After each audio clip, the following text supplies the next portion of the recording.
Maisha nje ya Eden ni kipindi kinachoonyesha maisha ya mwanadamu akiwa amefukuzwa kutoka katika bustani ya Eden, maana alipokuwa hafai tena kuishi hapo ndani. Kinaonyesha jinsi ambavyo baada ya Eden zitakuwepo changamoto, zitakuwepo majaribu, litakuwepo tumaini, itakuwepo neema. Katika wasaa huu, moja ya jambo tunalotamani kuweza kulizungumza ni Hawa na hisia zake, au kwa maneno mengine hisia ya Hawa. Dhambi inatusababisha tukapate kuwa na hisia nyingi sana. Lakini turudi katika maandiko matakatifu tuone kilichotokea katika maisha yake Hawa. Ni Mwanzo 4 mstari wa 1. Adam akamjua Hawa mkewe. Mkewe akapata mimba, akazaa Kain. Nimempata mtoto mwanaume kwa Bwana. Unaweza ukajiuliza swali, nani anayesema maneno haya? Huyo ni Adam au ni Hawa? Katika lugha asili anayezungumza maneno haya ni Hawa. Nimempata mtoto mwanamume wa Bwana.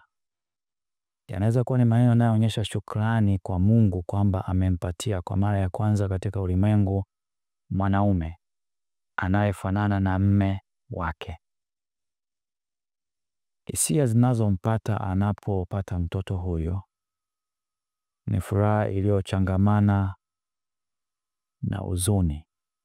Huzuni kwa sababu amepitia maumivu, furaha kwa sababu amepata kiumbe cha kwanza.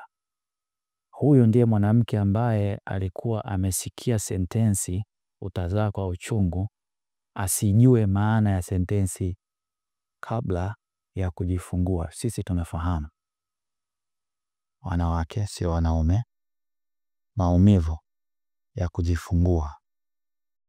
Anapojifungua kwa uchungu, anaingia katika maisha ambayo yanaleta furaha inayokwenda kupoteza uchungu.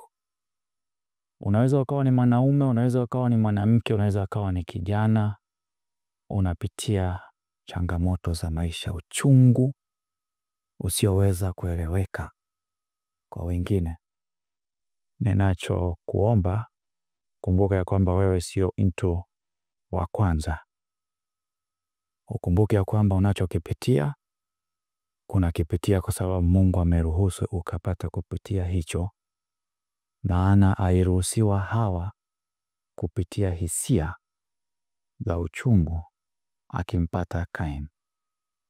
Ungana nasi katika juma lijalo tutakapozungumza habari ya kinachoendelea katika maisha nje ya Eden.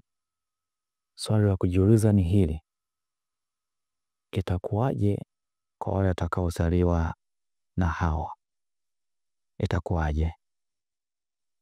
Wivu, damu, laana. Karibu juma lijalo. Mungu akubariki.